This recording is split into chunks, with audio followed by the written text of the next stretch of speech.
Ya lo para wibu semuanya, di sini gua mau ngenalin ke kalian tentang aplikasi Skyreels.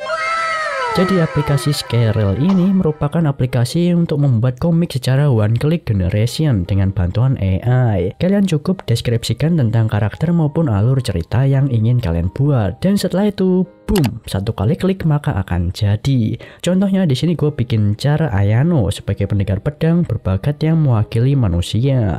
Ceritanya manusia itu punya konflik dengan ras elf, dan di sisi elf itu ada heroin ahli sihir yang menawan. Singkat cerita itu mereka itu bertemu di medan perang dan mereka falling in love pada pandangan pertama. Ya kalian bisa mewujudkan imajinasi kalian lah ya dengan cara membuat komik dengan mudah di sini. Selain buat komik, kalian juga bisa baca komik buatan karya orang lain pada fitur library. Pada Skyreels ini itu juga bisa buat AI karakter favorit kalian. Misal di sini ada Emilia maupun Luffy. Ya semua itu bisa jadi secara one click, tapi ya pastikan dulu kalian udah login menggunakan akun kalian terlebih dahulu. Kalian bisa download Skyreels ini melalui Play Store maupun App Store, dan Skyreels juga itu punya websitenya. Jadi ya link untuk download aplikasi maupun websitenya akan gua taruh di deskripsi video.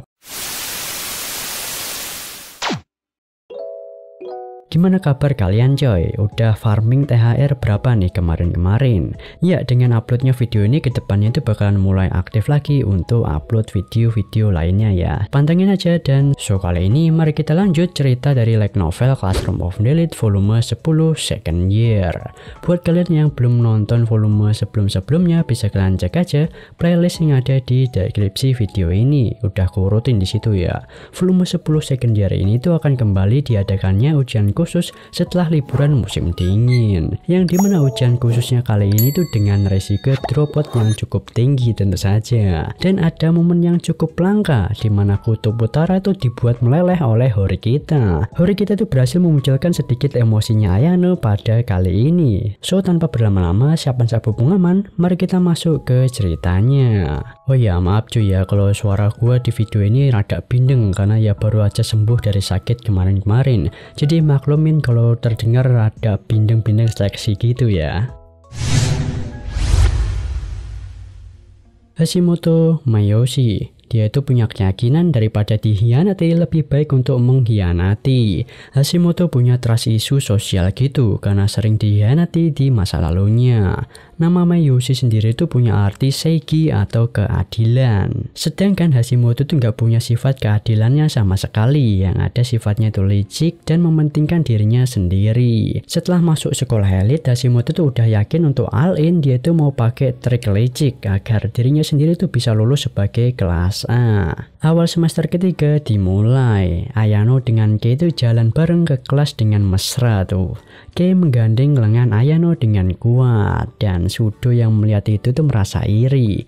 Bukan cuma Sudo aja yang iri, mungkin ya para jomblo juga merasakan demikian. Pas kelas dimulai, Cabashira Sensei itu mengumumkan tentang akan diadakannya pertemuan antara murid dan guru serta orang tua dengan guru untuk membahas karir. Karena ya mereka itu udah kelas 2, sebentar lagi mau naik ke kelas 3. Tentu aja udah masuk waktunya untuk membahas masa depan yang akan mereka pilih. Entah itu mau kerja, lanjut usaha orang tua, maupun masuk universitas. Ayano mempertanyakan apakah pria itu dalam tanda kutip yaitu ayahnya akan datang. Soalnya Asomi terakhir menginjakkan kaki ke sekolah elit, dia tuh bilang kalau itu akan jadi kedatangan pertama dan terakhir kalinya. Saat jam istirahat makan, Horikita dan Kushida tuh menghampiri Ayano untuk mengajaknya makan bareng. Horikita tuh mengatakan akan menraktir Ayano. Ayano udah trauma ya ikut makan yang ujung-ujungnya dijebak oleh Horikita. Tapi Horikita di sini berkata kalau Ayano tuh bisa santai dan Ayano pun ikut mereka. Jadi makanan yang akan mereka makan itu adalah bento buatan dari Ibuki. Ceritanya si Horikita tuh beberapa kali mengundang Ibuki ke kamarnya untuk memasakkan makanan yang sehat ya bagi Ibuki, dan Kushida juga itu ikut ke kamarnya Horikita karena dia itu mau lihat pertengkaran antara Horikita dan Ibuki. Dan gimana ceritanya sekarang malah mereka itu harus makan masakan buatan Ibuki karena sebelumnya Ibuki itu mengatakan dengan percaya diri dia itu bisa masak kalau serius, dan bentonya buatan Ibuki itu dari segi penampilannya sih oke. Ada nasi goreng, kroket, dan juga telur, tapi pas dimakan rasanya itu nggak enak, nggak sesuai ekspektasi lah ya. Mungkin tampilannya oke, tapi rasanya nggak banget. Walaupun Horikita dan Kushida tuh ngasih kritikan pedas yang bisa bikin Ibuki marah, tapi kelihatan Horikita bersedia memberikan Ibuki kesempatan untuk menyicipi masakannya lagi. Bahkan Horikita tuh mengajak Ibuki ke kamarnya lagi ya. Dan Kushida maksa untuk ikut karena ya itu akan menghemat pengeluaran untuk biaya makan. Soalnya itu semua ditanggung oleh Horikita ya, bahan-bahannya. Walaupun mereka bertiga nggak cocok, selalu berantem, tapi nyatanya suasana mereka itu terlihat akrab.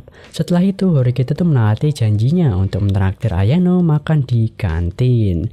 Malam harinya setelah Kei berkunjung dan pulang, Ayano tuh mengeluarkan buku sketsa dan pensil warna yang baru aja dia beli. Di White Room dulu dia itu mempelajari berbagai keterampilan, salah satunya itu sketsa. Tapi dia itu bingung mau menggambar apa di kertas kosong tersebut. Dan besok harinya tiba hari di mana Cabashira Sensei mengumumkan ujian khusus berikutnya yang akan diadakan minggu depan. Melihat ekspresi serius Cabashira itu membuat semua murid di kelas terlihat sudah siap dengan apapun isi ujiannya. Nama ujian yang akan mereka hadapi berikutnya itu adalah ujian bertahan hidup dan dropout. Dari namanya aja udah menjelaskan ya, kalau akan ada resiko dropout yang cukup tinggi. Ujian ini akan diadakan di antara tahun kedua tanpa melibatkan tahun ajaran lain. Jadi konsepnya per kelas itu akan saling menyerang dan bertahan dalam memberikan maupun menerima tugas. Ya ini sebagai contoh, kelas A menyerang kelas B. Kelas B bertahan dan giliran kelas B untuk menyerang kelas C. Kelas yang menyerang itu nggak dapat poin. Kelas penyerang itu bisa milih tugas maupun soal yang mau diberikan ya. Totalnya itu ada 16 kategori tugas yang bisa dipilih. Ada akademik sampai olahraga. Kemudian tugas juga itu bisa diatur level kesulitannya. Lalu kelas penyerang itu bisa menargetkan 5 murid dari kelas lain yang ingin untuk diserang. Berikutnya kelas yang bertahan itu harus memecahkan ataupun menyelesaikan tugas yang diberikan dari kelas penyerang. Tadi gue mengatakan kalau kelas yang menyerang itu nggak dapat poin, tapi bagi kelas yang bertahan mampu memecahkan soal dengan benar maka akan dapat poin ya, yaitu 1 murid 1 poin. Ujian kali ini tuh akan diadakan 2 ronde. Ronde pertama itu 10 putaran, terus ronde kedua itu juga 10 putaran dengan rotasi tapi dibalik. Jadi ada total 20 ronde berjalan. Hasil kelas lain itu bisa dimonitoring lewat HP masing-masing murid. Ujian yang menarik tapi ya ribet ya. Tapi ya silahkan kalian coba pahami bagian aturan ini. Hirata langsung mencoba untuk memenangkan teman-temannya yang lagi panik dan menjelaskan kalau bukan cuma murid dengan kemampuan rendah aja yang bisa diincar oleh kelas lain, melainkan murid kompeten dan rajin itu bisa aja jadi target juga. Makanya dia itu ingin untuk semua teman-temannya waspada. Hirata juga itu menyarankan Horikita untuk jadi pemimpin di ujian kali ini, tapi ya karena ujian suara bulat sebelumnya, Horikita mengambil keputusan membingungkan mempertahankan Kushida. Mungkin ada beberapa murid yang nggak puas dengan kepemimpinannya Horikita sebelumnya. Salah satunya itu Maizono. Maizono itu meragukan apakah Horikita cocok untuk mengemban tugas itu. Pas ujian suara bulat aja Horikita mengabaikan keinginan mayoritas yang ingin untuk Kushida di drop out. Horikita sih nggak peduli, dia itu jadi pemimpin karena ya nggak ada yang mau mengajukan diri ya. Maizono itu berkata dia itu bersedia memberikan rekomendasi kalau ditanya. Sebagian murid itu menatap ke arahnya Ayano, tapi Ayano nggak bergerak, dia itu nggak minat jadi pemimpin. Selain itu ini tuh bisa jadi kesempatan bagi Horikita untuk tumbuh sebagai pemimpin. Horikita menyangkal Maizono kalau bukankah bahaya menyerahkan keputusan kepada orang yang nggak mencalonkan dirinya sendiri itu sebagai pemimpin. Argumen yang disangkal Maizono pun menarik dirinya. Koenji yang nggak ikut diskusi kali ini tuh mengirim email ke Horikita kalau dia itu minta perlindungan Horikita. Karena ya Horikita pas ujian pulau lalu kan udah bilang dan janji kalau dia itu akan melindungi Koenji. Setelah pulang sekolah, Kei itu ngajak Ayano jalan ke mall. Kei di sini terlihat murung karena ya dia itu khawatir untuk dijadikan target dan kemungkinannya untuk di drop out itu juga tinggi. Kei minta Ayano untuk jadi pemimpin kelas di ujian kali ini, tapi si Ayano meyakinkan Kei kalau Horikita itu juga pasti akan melindunginya. Selain itu pasti di kelasnya itu banyak kandidat yang tereliminasi. Ayano itu memberikan gambaran jika kelas itu ada 10 murid yang dieliminasi dibandingkan dengan 10 orang tersebut, maka kemungkinan Kei untuk dikeluarkan sangatlah kecil. Ayano menjelaskan kalau keberadaan Kei di kelas itu lebih penting daripada murid yang lain. Kei di sini langsung terlihat lega mendengarnya. Dan di sebuah taman, Ayano Kei ketemu Morishita yang lagi tidur di kursi taman. Waduh, ceroboh banget ya. Saat dia lengah akanku. Hehehe. Morishita itu ingin menyelidiki tentang Kei. Dia itu penasaran kenapa dulu Hirata itu mau pacaran sama Kei. Kemudian sekarang terlihat Kei setelah pacaran dengan Ayano jadi sedikit berubah. Tapi Ayano menjawab kalau memang cinta tidaklah masuk akal. Morishita bercita-cita ingin lulus sebagai kelas A, makanya ada kelas dengan peningkatan luar biasa yang mengancam kelasnya saat ini, yaitu kelas B. Membuat Morishita yang awalnya pasif mendadak untuk harus aktif mengawasi kelas B, terutama Ayano kelihatan menarik perhatiannya Morishita. Setelah itu akhirnya Ayano dan Morishita itu tukeran kontak ya. Kei itu mau marah tapi nggak bisa, karena ya tujuan Ayano dan Morishita tukeran kontak adalah sebagai tanda pertemanan, mengingat Ayano temannya itu dikit. Dan kesan Ayano ke Morishita tuh nggak berubah, yaitu cewek aneh yang unik. Tapi Ayano tuh mengakui kecerdasannya dalam mencari informasi. Besoknya saat mau pulang, Michan itu curhat ke Ayano kalau pas ujian suara bulat saat dirinya itu mengurung diri di kamar, ada murid tanpa identitas yang setiap hari meletakkan kantong makanan di depan pintu kamarnya. Karena kantong makanan yang dia terima itu secara nggak langsung sangat membantunya, Michan itu mau menemukan identitas orang tersebut dan mau berterima kasih. Setelah diselidiki dari nota yang dibeli dan Michan itu juga tanya ke pegawai toko serba juga ya, ternyata identitas yang selalu mengirim makanan ke Michan saat lagi down tersebut itu adalah si Koenji. Michan itu berniat untuk ngasih hadiah balasan sebagai tanda terima kasih.